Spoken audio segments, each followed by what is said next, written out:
It's Monday night, it can mean only one thing. UK&I Skip Barber Racing School Series is up next here on Racesport TV and iRacing Live. We're at Lime Rock Park and it's time to go back to school.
Good evening, race fans, and welcome to Racesport Primetime here on iRacing Live. Rachel Whiteford, Linus Brostrom, and Bill Fisher coming to you here from Lime Rock Park, the UK&I Skip Barber Racing School Series.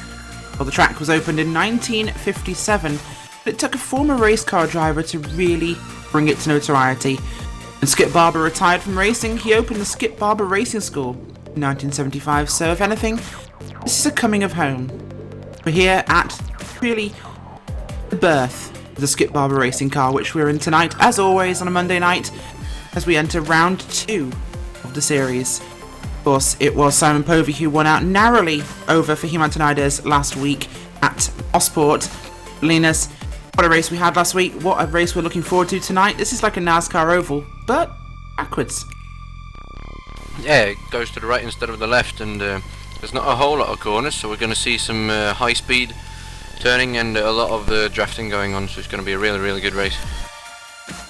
We certainly are. Well, we'll quickly run through your grid as the drivers take to the grid. There's Mark Turner on pole in the number 13 car. Great lap from him.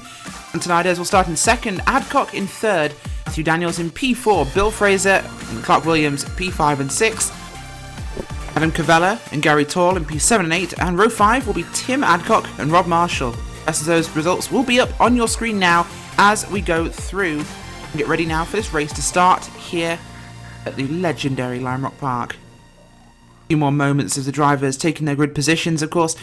Big lap, Linus, by Turner. He'll be looking forward to a great race now as we get ready to go green. Yeah, sitting on pole position, he's definitely got, whatever you call it, to be at the front and take the win in this one, but he's got some really quick drivers behind him. Fahim will really look to get the lead straight away, and he's not going to make it easy for him, so we'll see what happens.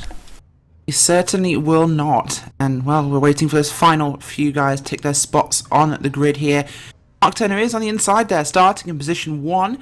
This track comprises of 7 corners, all but one of them are right-hand bends.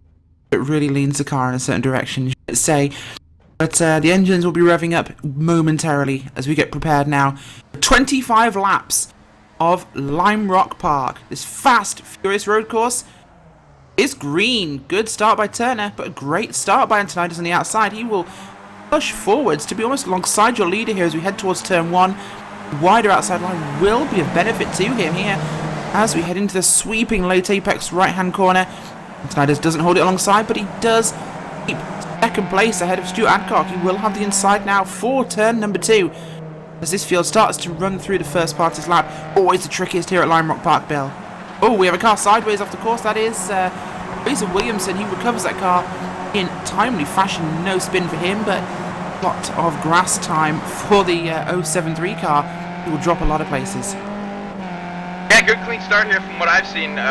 Raheem definitely was looking to go to the lead at the beginning. He's been fast all week, didn't quite get the lap time that he wanted. Looks like he's going to fall into line. Looking back here in the middle, we got a four deep pack going into the final corner. This should be interesting, but clean up front, good start. We certainly do, and it's a great big pack here forming around Adrian Bidewell. Simon Maltby, Nathan Davies, racers found themselves alongside each other regularly. We do have each too wide into turn one. It is certainly driver Mark Turner there defending around the outside as well. And tonight has managed to make it up the inside there against him. Povey looking to go with Adcock, I apologise, going with him as he gets a very good run here, but not quite good enough. That will be Antonides to the lead, Turner into second place, and Adcock has to reside in third for now. This lead group already starting to make a slight gap over drivers behind them as Tim Adcock does gap Paul Thurston. Linus, take us to it. I don't really know who it is, but someone's gone off. See if I can find out who that is. That is Jonathan Ashton, I think.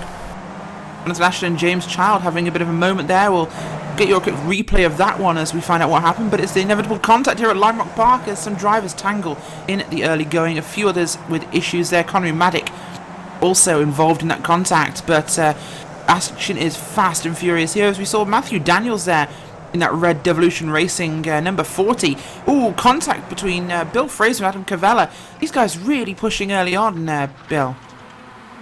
Yeah, for sure. Just as you said that, we went 3 wide and turn 1 a little farther back. Oh, Matthew spinner! Daniels actually Spinner. off. Yeah, there he is. Matthew Daniels off by himself, and then a couple guys got into him there. That's a shame. Yeah, we'll have to show you a replay of this one. We want to keep it up as little as possible, but that in cars involved there did involve Paul Thurston and Gary Tall as that car spins back off the grass and involves several others. Well, contact is inevitable here, Linus. This track is deadly to these cars. Yeah, if you get in the grass, the track always turns away, so you really want to get back, and he just did it the wrong way and ended up sliding straight across into traffic, so that's really unfortunate for everyone involved. It certainly was, as Antonides does maintain his gap at the front, if not opening up slightly, as we have a breakaway for that front three. Himself, Turner and Adcock making a good run of this one, as Matthew Downs, of course, involved in the accident. Bill Fraser next in line, he's P4 now. He's 1.1 seconds back from your leader, as it's 2 wide behind him, Cavella. Clark Williams, Cavella running wide. Williams will go through, as will Gary Tall. Advantage taken early on by those drivers. As this front pack starts to get closed in on again, Bill, this car around this track, very fast lap. We are looking at 57 and 58 second laps. Not much time for error.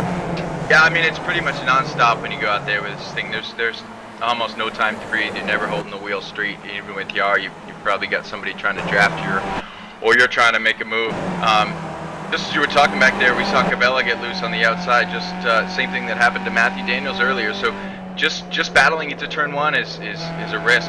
Up front, I think we really need to keep an eye on Fahim. Like I said, he's been fast all week. If Mark Turner and Stuart Adcock don't start working together, Fahim is gone, and there will be no catching him. There certainly will not be, but there's not really a draft opportunity as much at this track as you'd see at places like Spa, of course, or even Mosport. But for him, he still can be caught even when he breaks away as a single car.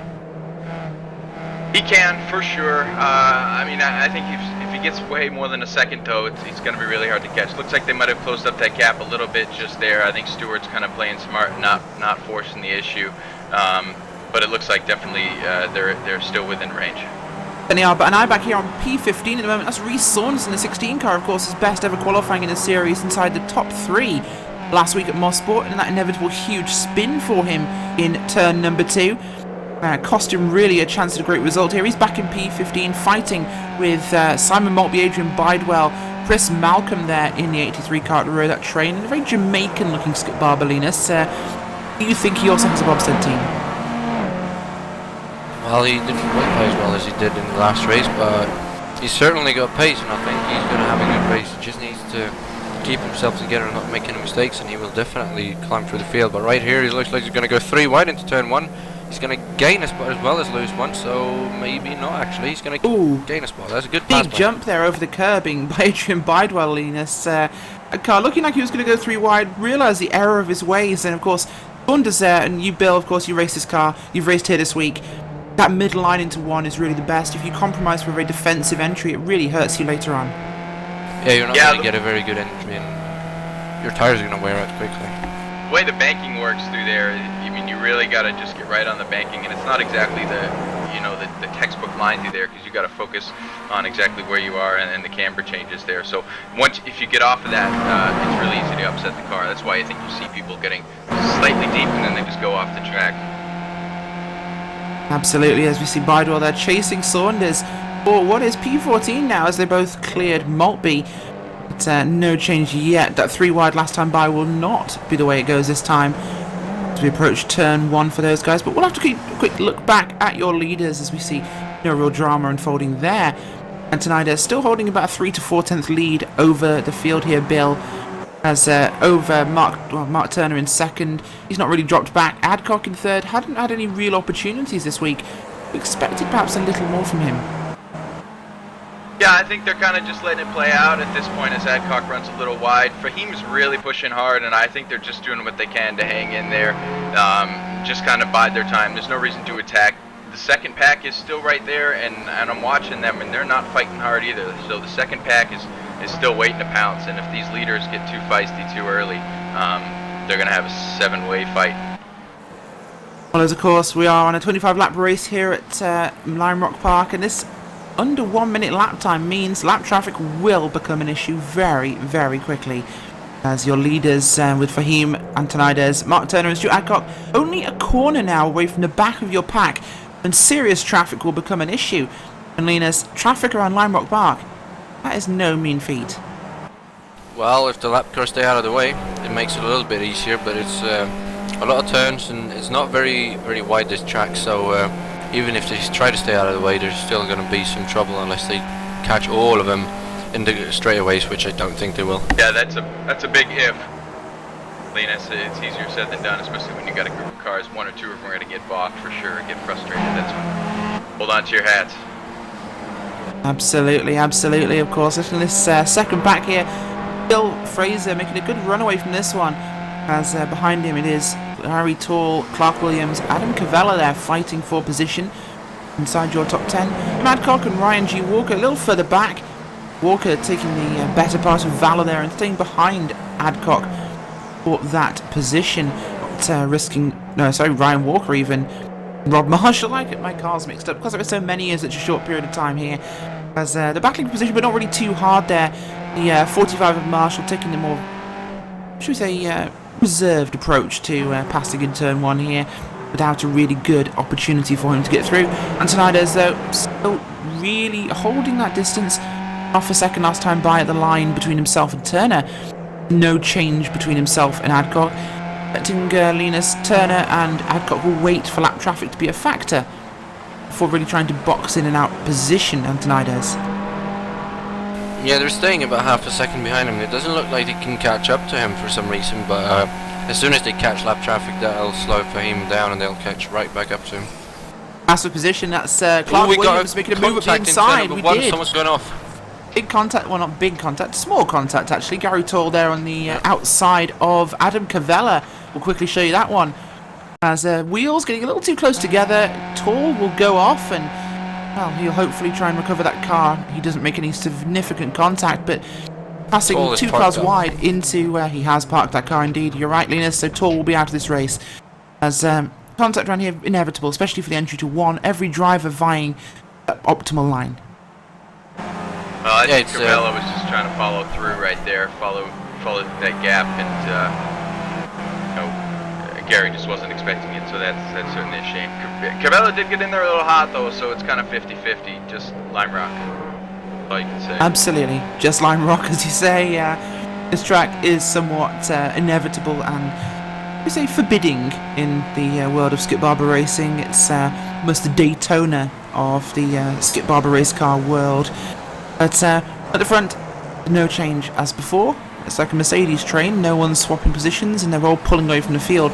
4 seconds back now to Bill Fraser in that second pack with Williams and Cavella facing the Scottish driver in the number 19 car. Adcock, he's about a second back, so he's still potentially in this fight, as is Ryan Walker and Mick Watson, although they have dropped back by a handful of seconds.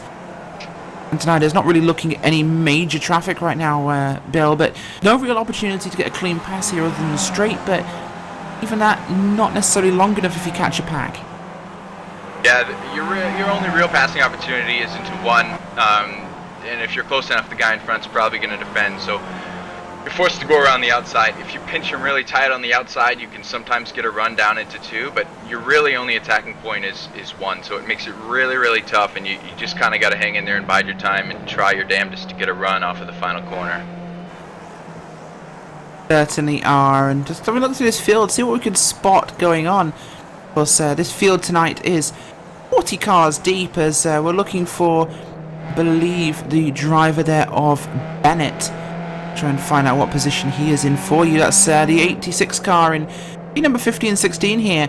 He is racing at the moment with Fraser Williamson there, 073 car. In fact, just passed him for that spot. Williamson, of course, recovering from that early race wobble and run across the grass, Linus.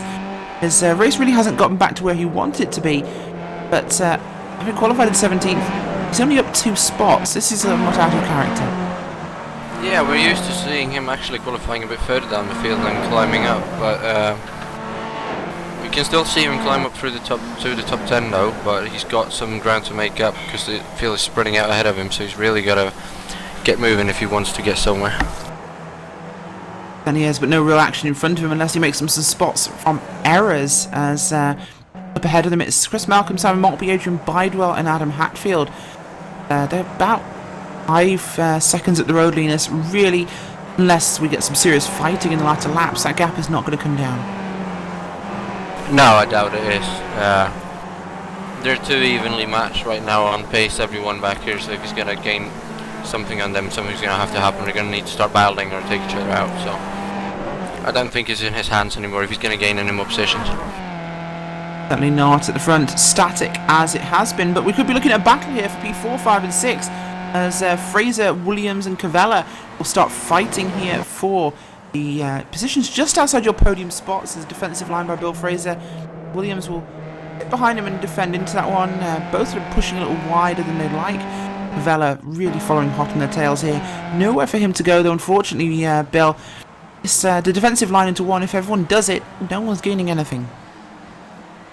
Yeah, it's just going to hold you up, and as we say that, Turner and Adcock just kind of started battling. Fraser's pulling away, but yeah, that was getting tight back there. I was watching that battle just before you said that. You could kind of tell that that's heating up, and that was going to be your major battle. But as we say that, Fraser's starting to get away as well. We did see a draft pass by Stuart Adcock into one last time by, which swapped his position as we see that car or two pulling off. One of those actually being Alan Patterson. We had a bit of a moment there. We'll have a quick look back, see what we can find out. Big damage on the series organizer's car as he comes through turn 6 there and just gets a wheel on the grass. No contact under the bridge for him.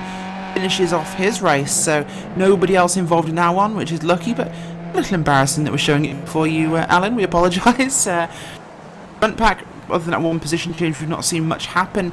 E4 and 5 and 6. That is Fraser, Williams and Cavella. No change as of yet, but those guys really close together, Linus, looking like they could start a fight anytime soon. Yeah, they're nose to tail all the way around the track, and they're looking for gaps all the time, but they're so even on pace right now that no one can really make a move anywhere, and maybe they're just biding their time waiting for the Linus, P20, David Cake here, making a big move. Oh, contact in turn 1. David Cake there had the draft on the inside of the number 33 car of Jamie Bird. Well, Cake flips the bird. Not the way we want to say it, but he does indeed. He rejoined right in front of everybody right there. Oh my goodness.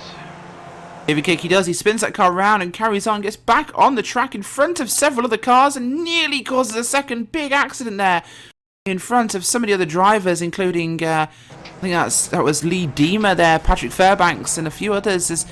That could have been a catastrophic moment. Well, I guess you could say that takes the cake. Which is me out of puns for the day, actually. I've just used up my allotment in one incident, so it's definitely been a good race so far, Linus. There's a couple of lockups here by Stuart Adcock in second place, not really having the raw pace here to go after Antonides.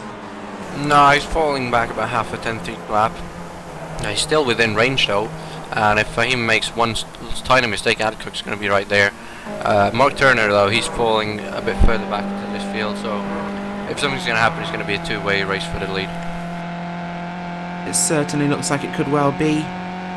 Antonides with a clear good pace here.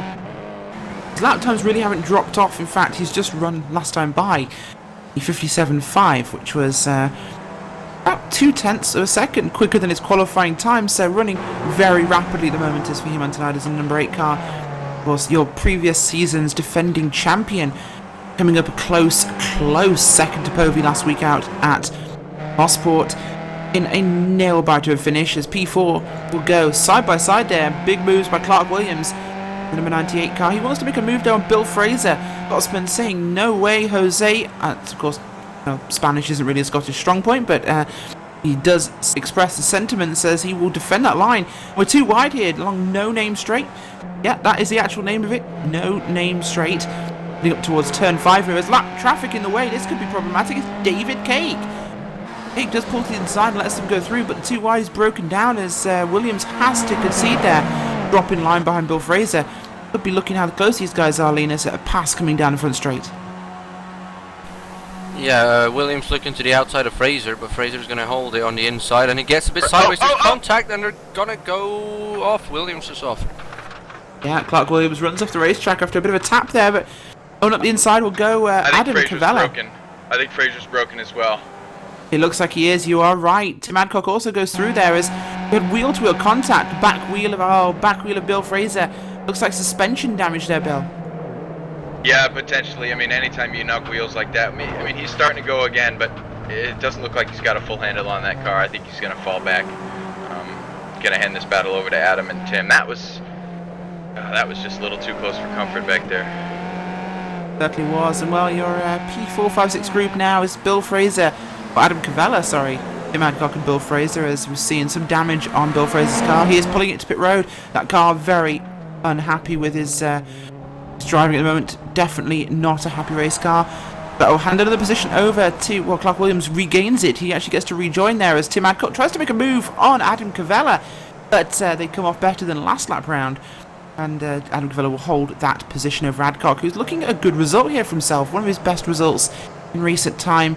Already with a P5 on the cards as we head to lap 19 now, with 6 laps of racing to go here before we decide to finish. Up front, Linus, Antonides' gap about 0.7 of a second now. He's opened that up slightly over Adcock. Definitely an improvement as Mark Turner really has plummeted off the back of them.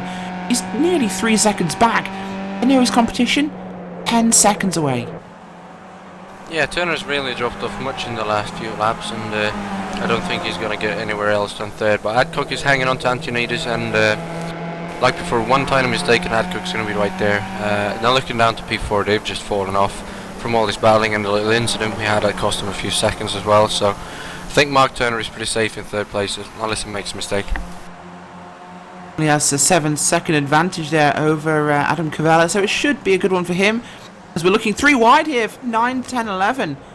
As, we do have a spin there behind them, and that looks to be the driver of Adam Hatfield there in the number 62 car. It is 3 wide there into turn 1. Replay up for you as just contact there as we've seen so many times with Nathan Davies. Round he goes.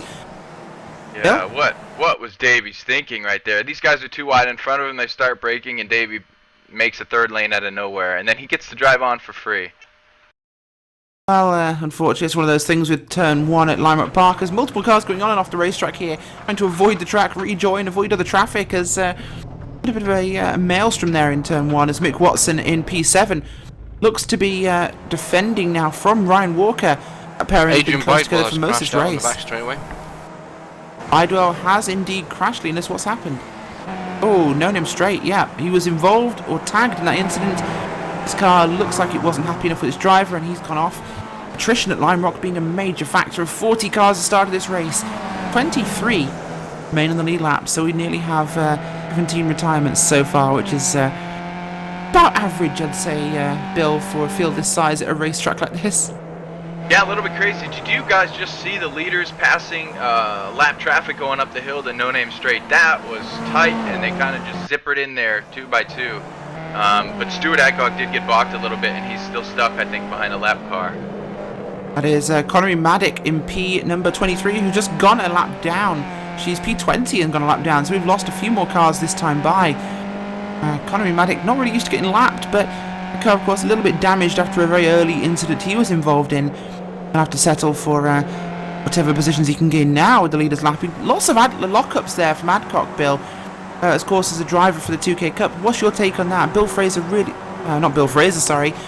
Adcock locking up almost every time through turn 2. I've noticed that. I'm not seeing it on other cars, so I think it's something that he's doing maybe a little bit differently than the other guys. I didn't notice that being a huge issue. I was getting a decent amount of rotation into that corner yesterday, but it really just comes down to how you throw the car in there, and everyone's got their own strategy. I would tend to think that locking up is not the best though for tire temperature or anything. Of course, driving in the 2K Cup, longer races. Do you go dizzy driving around Lime Rock Park? Well, you're talking to the guy who likes to race the ovals, so driving in circles is normal enough for me as Fahim goes super deep and Cadcock closes up the gap. But yeah, it gets a little bit redundant after lap, and you just kind of get into a groove and put your head down. But this gap for the lead is tightened right back up again, and we're on. It certainly has, and guess what's in front of us, Linus? We've got lap traffic coming up. In fact, a couple of cars here, 3 cars in total, will soon be a factor. It looks like Adcock's strategy of not really pushing too hard to catch Antonidas in pace may well pay off here as he gets the opportunity to pass with lap traffic acting as a pick. This is it, 2 to go. 2 to go, and we got 3 lap cars ahead. It's going to be who can manage this the best. Not down to raw pace anymore. Adcock is sitting right on the back of Antonidas as well when we're catching this lap traffic. The first car pulls off on the straightaway, but if they catch them in the twisted bits, that's going to be a big factor in this, and we're going to have a great race for the end. Fahim's going to defend. Adcock goes to the outside. Can he stick it? He's going to try. Oh, he makes a mistake. There, we saw a mistake from Tim Adcock as he comes close to the rear wheel there of Antonidas, and huge lockup as he tries to avoid contact there with the 8 car. That does kill his advantage somewhat and his momentum, but he keeps his car close enough here to be a threat to Antonidas. Antonidas really just having to defend here. Quite a few errors we've seen from Stuart Adcock. Can he pull this one off? And the 52 head to victory lane here at Lime Rock Park. We'll have to see. Ahead of them we have... he does indeed, but of course up ahead of them we've got 1 lap car who's an immediate priority. Probably will be the only one before the end of the race, but... oh, the lap car out of the way easily. This will come down to who has the biggest run out of turn 7. Right here, go wide. There you go. Get the run. Fahim's got to defend, so can Adcock stick it in? If Fahim runs a little deep, Adcock sticking it in. Here we go. Big wide entry there for Stuart Adcock. Will he be able to hold this one in? He doesn't get the overlap, but in corner entry he needs. But he's very close to the back bumper there, Antonidas. We know they can't make the pass on pure draft before the start finish line, so he has to find a way past in this lap. 1 lap remaining. The white flag has been shown to the drivers. We have a lapped car ahead of them. Hopefully he'll move out of the way, but here he is, right on the rear wing of Antonidas. Stuart Adcock making some big pressure here for your leader. Man who's led every lap so far today in the race, apart from the first. Antonidas has the race of his life on his hands as we have 2 corners remaining here on this racetrack. 2 corners left in this race. Big run, both of them wide. As we have 1 opportunity here for Adcock to make a pass complete. Both of them running as wide as they can off the final corner. It will not be soon enough for Stuart Adcock. As Fahim Antonidas will take the victory here at Lime Rock Park by a narrow margin. A couple more laps, Bill. I think he'd have had that. Oh, he do was have right battles there, behind, actually. Sorry about that. We'll just keep going for this one as big action there running across the line for a number of drivers. Adcock beating the driver of... I'm trying to find out where he was, actually, because he's not showing up for some reason.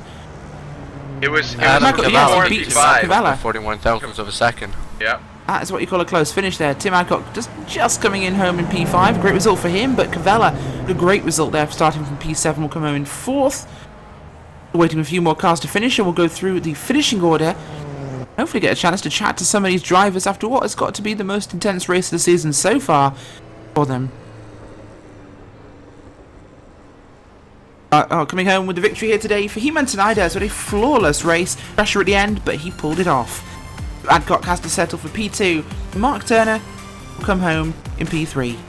Adam Cavella and Tim Adcock round out your top 5 in P4 and 5. Buck Williams comes home in P6. Ryan G. Walker in P7. Mick Watson, Nathan Davies and Fraser Williamson round out your top 10. Great recovery drive there from the 073. Rest those results up on your screen after what has possibly been, Linus, one of the races of highest attrition we've seen in quite a while. Yeah, a lot of great racing and some incidents and tight racing, but not that many finishing on a lead lap like we're used to seeing. That's probably because of the short track. Certainly a factor with this short layout of the track here at Lime Rock Park, and what we could easily say is pretty much a dogfight around this place. And we have your race winner here with us. It's Fahim Antonides. He's not looking particularly talkative at the moment, so we'll hopefully get a chance to talk to him now. Fahim, congratulations on the win. Well, I guess Fahim's not with us right now, so we'll have a quick talk to the man who made a mistake in that first lap. And we have Fahim now, I think. Do we have Fahim? Apologies for some audio problems we're experiencing. We'll chat to Fraser Williamson. He came home P10 today, made a bit of a mistake on lap 1, but he comes back climbing up the field to finish in P10. Yes, and I need to say I should went into recovery mode and try to regain as many points as possible. That's certainly a recovery drive you needed, and top 10 finish has to be helpful for your championship run so far. See how far you can get up the field. Linus Brostrom is standing by with the driver of Connery Maddock. Hello. Hello, not the result you wanted, not as good of a qualifying as last week either, but P19, what do you say about that? Yeah, it wasn't a great qualifying. I messed up my fastest, my hot lap, third one. And then I got into instant about lap 2, just squashed my left front end, so I had to pit. But I managed to recover that, actually, to get points. Yeah, it was a good recovery drive. How hard was it when the leader started coming around to lap you? Did you know what to do, or did you panic, or... Well, I was on a tight track like this. I was sort of on edge because I knew I was battling the car ahead of me, and he sort of got loose going onto the downhill back straight. So I was thinking, please don't spin and just wreck the leaders. Well, decent result considering you had an incident, and better luck next week. Alright, thank you, Linus. After that, Bill Fisher standing by here with driver of Ryan Walker, who came home today. Inside the top 10 there, Ryan Walker had P number 7. Yeah, hey Ryan, thanks for a great race today. It looks like you improved reasonably after your Q position. How'd everything go? Do you have a solid finish there to P7? You happy with that? I'm quite happy with P7 because qualifying never went according to plan. Qualifying's always been my weak link for some reason, but to come from P15, I think it was, to finish in 7th place, I'll happily take that, and it'll help me with it in the top 10 in the championship. Looks like there was a lot of bumping and banging ahead of you. Do you have a strategy to just kind of hang in there and let the chips fall, or did you go in there with any specific moves or ideas?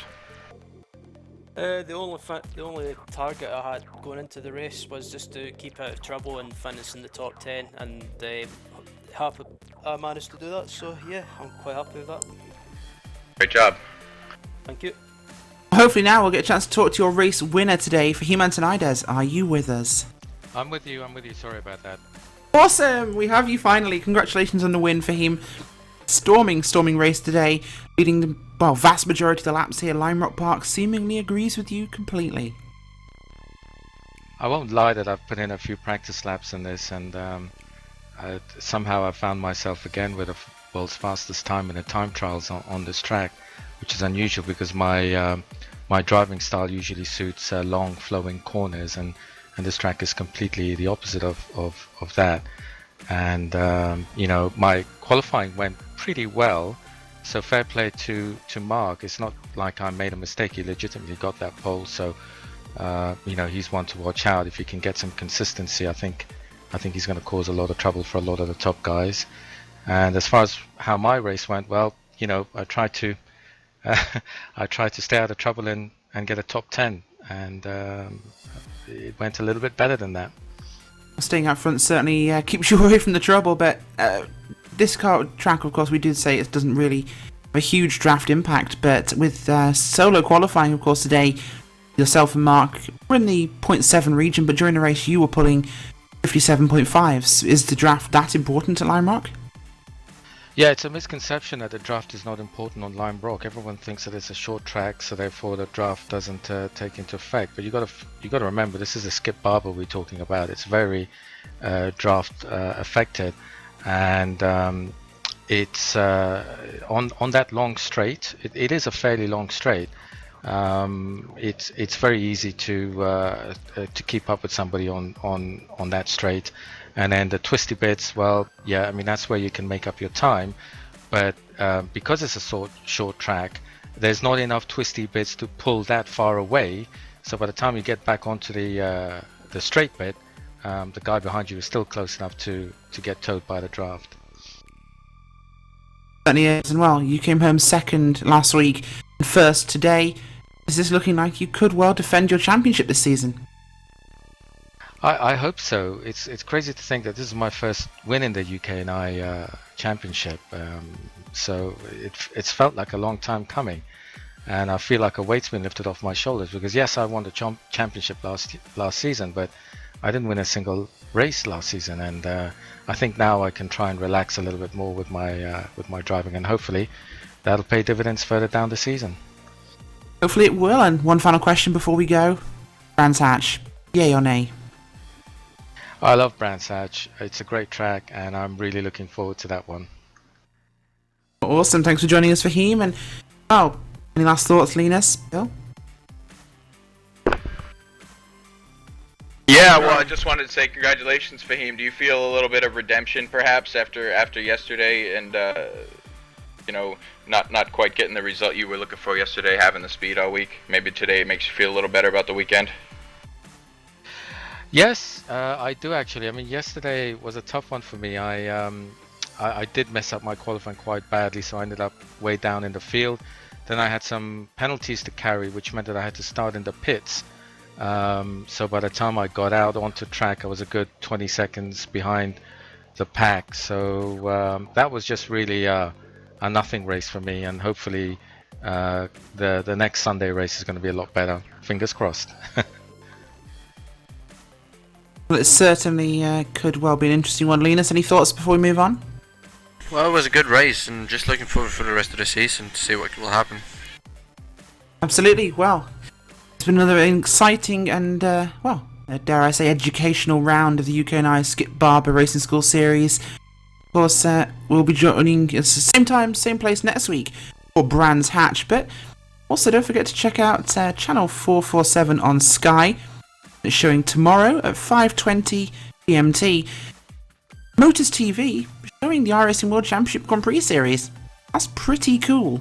But yeah, check it out if you like Formula 1 racing action. Of course, you can catch that this Saturday as well on RaceSpot TV and iRacing Live to bring you the next round in what is setting up to be an exciting, different, and, well, explosive season.